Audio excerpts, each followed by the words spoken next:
Assalamualaikum warahmatullahi wabarakatuh. Hello everyone, my name is Muhammad Prayogi. In this video, I want to do reading of the story The Breakers of Limitation from Gurung Mali. Let's get started. The Breakers of Limitation from Gurung Mali.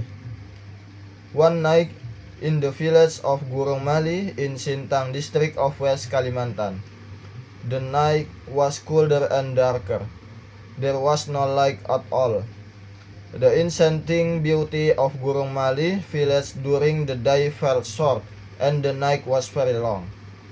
People couldn't do anything other than go to bed, including a man named Nayau. Nayau often contemplated what he could do so that the beauty of his village could be seen even longer. This would make people be able to do more activities at night without any limitation. The existence of electricity in their village was impossible to wait for, because the location of the village was very far from the government electricity installation facilities.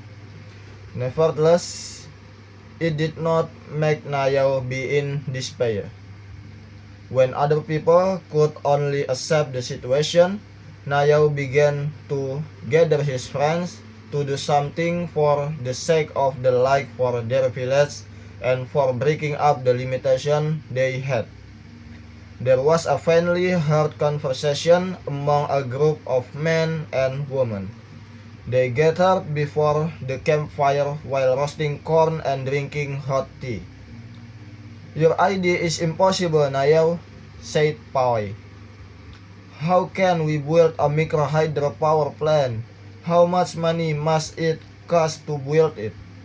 "Yes, Nayau, do you have that much money?" Nico asked. "That's right.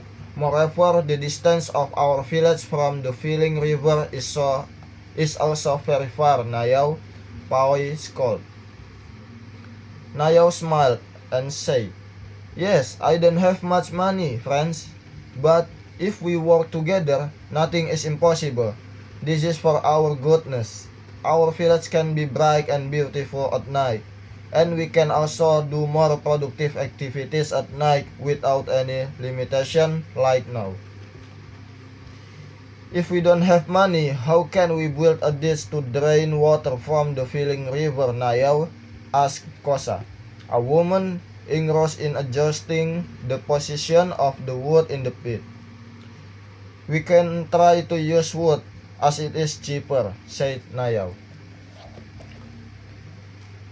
How about using diesel fuel to drive the wheel?" asked Shinko. "If we use diesel, we have to provide funds every day to buy the diesel, and it can also pollute the air into our environment. If we use hydropower, it's more efficient and more environmentally friendly," Nayau explained. "But using wood is still expensive, Nayau, because the distance is very far.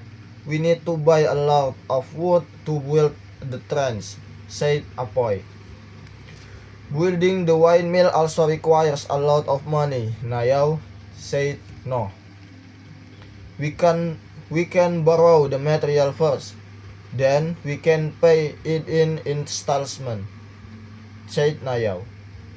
"Nowadays, there is no material owners who want to give their goods without any collateral," said Dasan. "I am ready to be a guarantor for the sake of electricity in our village," said Nayau. "Wow, that's very unreasonable. I don't agree. I'm afraid the project will fail. There's not electricity and money will be gone.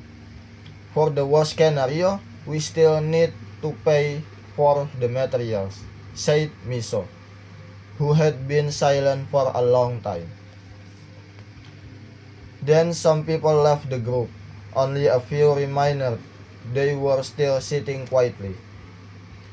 "If we don't try to change our condition, who else will change it for us?" Nayau said quietly. We can't just stand still, waiting for the electricity to come from the government, and we don't know when it will come, Nayao added. That's right, said Apoy, who was still sitting. That's right, said Apoy, who was still sitting closest to the firebox. But I can't make it happen alone. Together is stronger than alone, right? Said Nayao.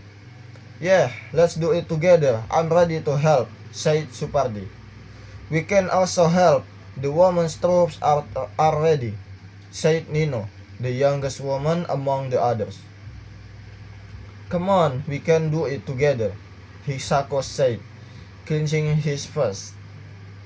On the next day, they come to the material shop to discuss the matter. After a few bargaining and such, they made an agreement. They had a deal. Nayao and several supportive friends such as Apoy, Shinko, Hisako, Noh, Dasen, Supardi, Mio, Nino, and several other women began working together to build a dam and a mill house along with the water channel in the form of a ditch that reached 200 meters in length and 40 centimeters in depth. They worked collectively, piled sandbags for the dam, covered the mill house with tarpaulin, and covered the generator with zinc. Everything was done manually. Every day, their profusely sweat was not felt as a barrier to their patience to change the condition of their village. They were eager to make their village enlightened and eliminate the limitation of their activities at night. After 3 months, the micro hydropower plant was finally complete. Finally, the house where they live were enjoyed at night. Those who previously doubted the value of hard work, cooperation, and care for the environment then joined in cheers. Villagers were then more enthusiastic about protecting the forest and the surrounding environment to keep the water supplies remaining available. Nayao smiled broadly and was proud of his friends. The beauty of Gurung Mali village will stay forever, and people will be more prosperous since they are more productive now. Naya whispered, togetherness can break through limitation. That's all from me. Wassalamualaikum warahmatullahi wabarakatuh.